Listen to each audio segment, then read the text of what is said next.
दहेज लेना अपराध है। समाज में जब इस वाक्य की गरिमा भंग होती है तो लोगों का सहारा बनते हैं न्याय के सबसे बड़े अगुआ यानी कि वकील और जज। मगर सामाजिक लोभ में फंसकर कुछ तथाकथित लोग इन पदों की प्रतिष्ठा को भी छिन भिन करने से नहीं चूकते हैं। उदाहरण है नोएडा में रहने वाली तुषा। शादी के सिर्फ 5 महीने बाद जिसकी संदिग्ध परिस्थिति में मौत हो गई। मामला निकल कर आया है कि तुषा की मौत के पीछे कारण है दहेज, और दहेज के लिए उसको प्रताड़ित किया गया।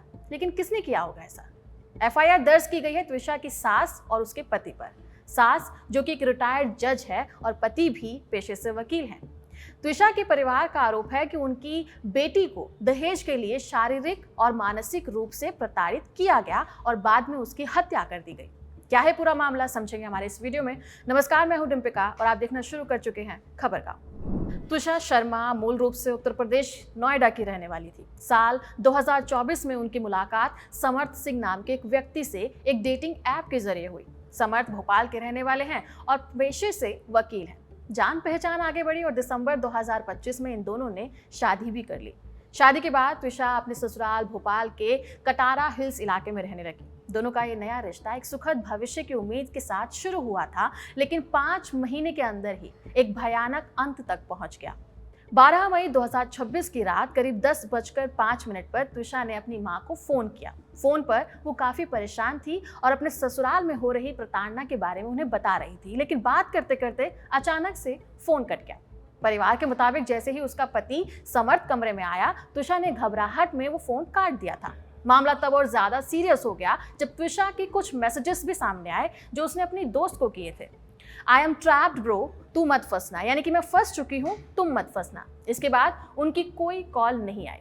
इसके बाद तुषा के मायके वालों ने बार बार उसे कॉल करने की कोशिश की। उसके पति समर्थ और उसकी सास गिरीवाला सिंह को भी फोन करने की कोशिश की, लेकिन किसी ने फोन नहीं उठाया। करीब 10 मिनट बाद सास यानी कि गिरीवाला ने फोन उठाया। तुषा के घर वालों ने उनसे विनती की कि उन्हें तुरंत तुषा को जाकर देखना चाहिए कि वो ठीक है या नहीं है। इसके महज 5 मिनट बाद ससुराल वालों ने तुषा के परिवार को खबर दी कि तुषा की सांस नहीं चल रही है। तुषा को तुरंत अस्पताल ले जाया गया, जहां डॉक्टर्स ने उन्हें मृत घोषित किया। पुलिस को इस मामले की खबर अस्पताल के अधिकारियों ने रात करीब 11 बजे दी थी।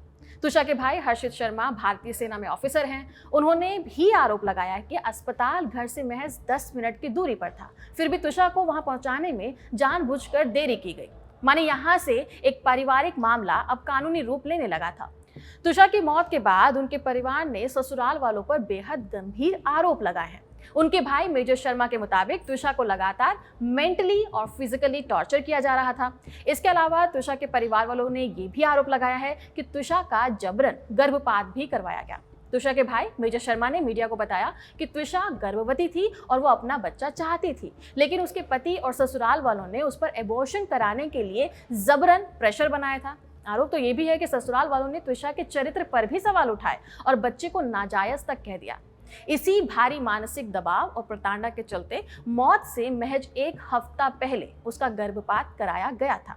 आरोप ये भी है कि दहेज को लेकर भी उसे परेशान किया जा रहा था। परिवार का कहना है कि तुषा के पिता ने उसे करीब 20 लाख रुपए के share investment as a gift दिए थे। समर्थ और उसकी मां लगातार तुषा पर प्रेशर बना रही थी कि वो ये सारे इन्वेस्टमेंट उनके नाम ट्रांसफर कर दे, जो कि नहीं किए गए। खैर, इन आरोपों और प्रत्यारोपों के बीच में तुषा का पोस्टमार्टम भी हुआ, जिसकी रिपोर्ट ने इस मामले को और भी ज्यादा संगीन बना दिया है।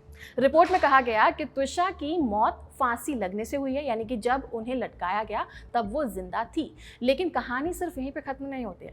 डॉक्टर्स को उनके शरीर पर कई चोटों के निशान भी मिले हैं और ये चोटें मौत से ठीक पहले लगी थी। शुरुआती अंदाजा यही लगाया जा रहा है कि निशान किसी भारी चीज से मारने या जोरदार चोट लगने की वजह से हो सकती है। फॉरेंसिक जांच में साफ हो गया है कि उसके शरीर में कोई जहर या फिर नशीला पदार्थ नहीं था। लेकिन सबसे बड़ा सवाल उस फंदे को लेकर भी खड़ा हो रहा है जिससे कथित तौर पर तुषा ने फांसी लगाई थी। रिपोर्ट के मुताबिक वो फंदा ना तो मौके पर मिला, ना ही जांच अधिकारियों ने उसे डॉक्टर्स को जांच के लिए दिया है। यानी कि जिस चीज से मौत हुई है वही सबूत इस समय गायब है। इसके अलावा डॉक्टरों ने तुषा के नाखूनों के सैंपल भी सेफ रखे हैं ताकि डीएनए टेस्ट किया जा सके। आमतौर पर ऐसा तब किया जाता है जब शक हो कि मौत से पहले किसी तरह की हाथापाई या फिर लड़ाई हुई है। और इन्हीं सब के चलते परिवार की मांग है कि तुषा का दोबारा से पोस्टमार्टम दिल्ली के एम्स में कराया जाए, क्योंकि उन्हें भोपाल एम्स की रिपोर्ट पर शक है। तुषा के परिवार वालों ने पुलिस पर भी लापरवाही का आरोप लगाया है। उनका कहना था कि एफआईआर दर्ज करने में देरी हुई। पुलिस शुरुआत में सही तरीके से एक्शन नहीं ले रही थी क्योंकि आरोपी परिवार काफी इन्फ्लुएंशियल है।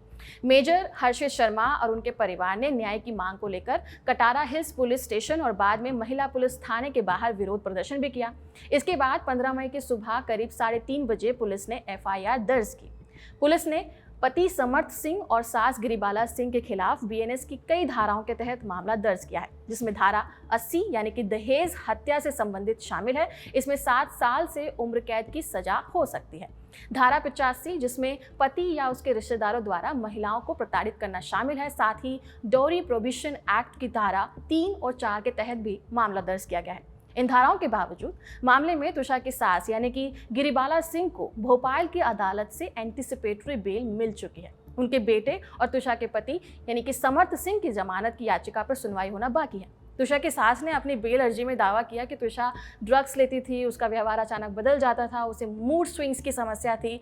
और सास का ये भी कहना है कि शादी के बाद तुषा अपने नए घर के माहौल में खुद को ठीक से ढाल नहीं पा रही थी और इसी मानसिक तनाव की वजह से उसने आत्महत्या कर ली। दूसरी तरफ तुषा के परिवार वालों ने इस दावे को पूरी तरह से खारिज कर दिया है।